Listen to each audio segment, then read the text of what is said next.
Welcome to Daily Metal, where every day a different metal album gets dissected for your sadistic listening pleasure. I'm the heavy metal lawyer, Emma, and in this show, I'll talk about why the music in these albums is so good and where they fall in the history of music's most wretched genre. Emma, please, we want more noisy Japanese music. Fine, fine. I've got just the album for you.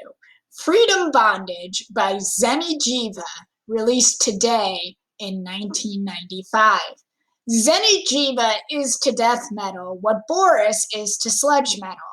The opening track of Freedom Bondage, Alienation, is a fairly straightforward 90s death metal song until out of nowhere you're hit by this screaming feedback that sounds like it got to this album by traveling back in time from a lightning bolt album.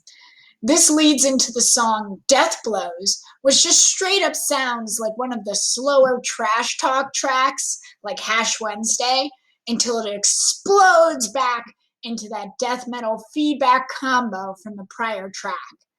And those are pretty much the ingredients of the album, with just enough weirdness for it to be a record put out by Alternative Tentacles. Such as, for example, the creepy poem-muted breakdown in the song Interzona.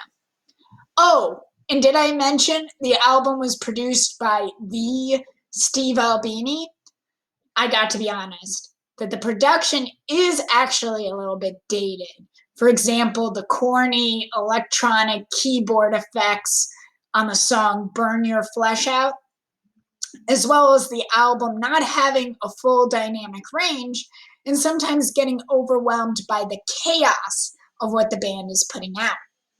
Now, I have no idea how to run a record label in terms of making money, but I, for one, have listened to the classic death metal and grindcore records a whole lot more ever since Earache Records released full dynamic range editions of many of its best records by Napalm Death, Carcass, and the rest of the gang. So I'm just saying, Jello Biafra, or whoever runs Alternative Tentacles nowadays, full dynamic range version of Freedom Bondage. Just think about it.